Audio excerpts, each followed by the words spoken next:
Hi, I'm Vivian Guzman. Welcome to Dishin.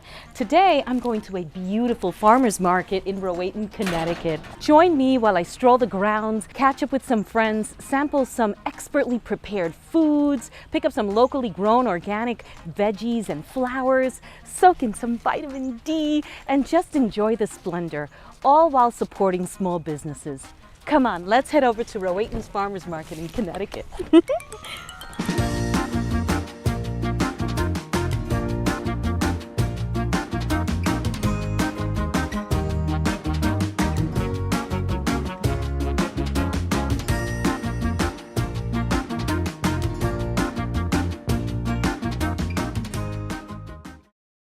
I'm in front of the cutest little truck on the planet, and I want you to tell me a little bit about your bubble teas and tell me the history of this cute truck. Sure. We're Bubble and Brew. This is my daughter Madison and I run it together. We started the business together. We found our perfect venue in this retired fire truck from Normandy, France. And Madison and I designed the inside. And we love teas, we love old cars. So bubble teas are probably our biggest seller. They are a traditional Taiwanese tea and they're very popular with the kids.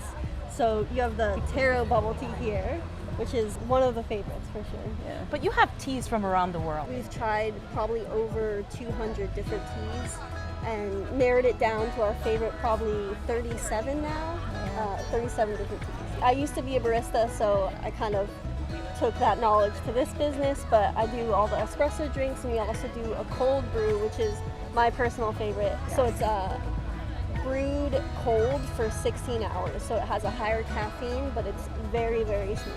Even my mom, who isn't a big coffee drinker. I'm a tea drinker all the way, but I drink the cold brew. Yeah. Tell me a little bit about your products. You make some gluten-free products. Why do you make gluten-free products? Well, Madison and the rest of my family are gluten-free. We didn't find out that Madison was allergic to wheat until she was 16. So she ate a lot of glutinous foods before then and loved the taste of it. We just wanted to replicate what tasted good back then. So I'm a big foodie, and I have to say I have gotten the apple strudel, and today I got the blueberry. And when I tasted the dough, it was flaky and crunchy. I felt like I was in France. I would never know the difference that it is not gluten. Thank you. Thank you for that. That's the best comment. Yeah. So tell me about the heart of your creation here with your truck, because this is a labor of love. Definitely. And it comes from a history that you have. That's Latino. Yeah. Well, I used to cook a lot with my abuela. Cooking, somehow it just shares love. I baked with my grandmother. I baked for my brothers when I was growing up with my little easy bake oven. I baked with these guys.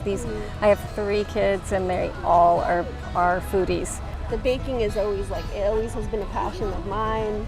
Still, even on my off days, I bake for some reason. So it's She does. It's just all made with love, you know. I love that, and I feel the love in everything that you do. When this is all love, everything that I could see here. It's the color of love. It's the color of a big red heart, and that's why I'm so happy that I got to spend some time with you today. So I'm going to order a few things from you. And where should I go next here at the market?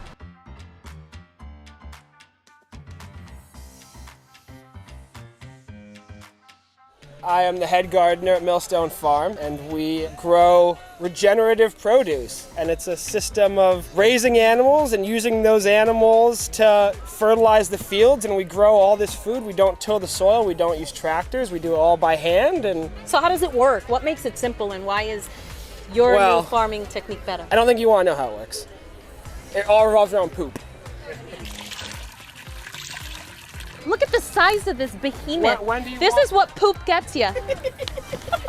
I mean, there's a lot more to it than that, but it's really the system of having animals on the land as it should be, as it was. I mean, you go back in history in North America, we had bison on this continent, and they were doing their thing and making fertile plains and prairies, and we're just trying to simulate that. And instead of growing the native grasses that were once here, which are very important, we're growing food for the community, because we need to figure out a better way to feed people. And we make green eggs. That's what happens when you pull the carbon out of the ground. Green eggs and ham, Dinesh, I am. Right, and we have the ham steaks over here in the cooler. You know, we're doing it. Right, yeah, So exactly. tell me about your Millstone tomato sauces and your maple syrups. As the season goes, we can't sell everything, so we freeze this stuff, and you know, in the winter we get it processed into hot sauces, tomato sauces. My buddy Connor makes the maple syrup all winter, and we tap the maple trees. You know, we just stay busy. We are the closest farm to this farmer's market. And there's flowers. I just discovered this has yes, flowers. Yes, there are flowers in the salad mix. That is so cute. Yeah. Now on that alone, I have to buy the salad. It's really good. This is too small. This is the best tasting tomato. All right, well This then is maybe the more one. than one. We get two. Because I'm going to have people over and people are going to want to try it. And I'm going to want to cut it up and put a little bit of... Let me hook you up. Let me run to the back and let me go to the back. All right. Gracias, igualmente. I am here at Get Joy, baby, with Gavin and Emily, and we're going to find out what makes these dog treats so special. So tell me a little bit about this, Gavin. So essentially, our founder, Tom Eriks, his dog was given 2 months to live, diagnosed with cancer, lymphoma. And so essentially he met with a bunch of veterinarians and local dog health officials, and they really taught him about gut health and what to properly feed your dog. What's really special about Get Joy food is that all the treats are grain and gluten-free and no sodium, and they're freeze-dried, so they're really healthy for your dog. I mean, my dog eats them and loves them, and you can give them to your dog and not worry about, getting woken in the middle of the night with your dog, having an upset stomach, any other health problems, because treats are just generally pretty unhealthy for dogs. This is the stuff that Tom Eriks used to cook for his dog back when he first started out. These can be eaten by humans. It's all locally sourced, all from the United States. So why do you work here at Get Joy? Well, I work here because it's a great place to work, first of all. My dog, like I said, he was actually the first customer here, so he's been on Get Joy for over 2 years now, and it helped him lose over 10 pounds because he's like a good golden but super food oriented, and so I really believe in it. What is something that people, you think on average, don't know about their pet's health that you now know?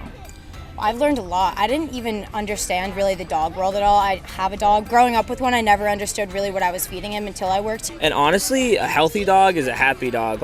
As soon as I started feeding my dog this food, I've really noticed that their behavior has gotten a lot better, and their coat has gotten a lot shinier and nicer too, which is something I really didn't see coming. And we can eat it whenever we run out of food. Yes, you That's could. why you know it's a good thing to eat. That's how you get your joy. Exactly. Thank you for stopping by. Thank you for having Thank you so much.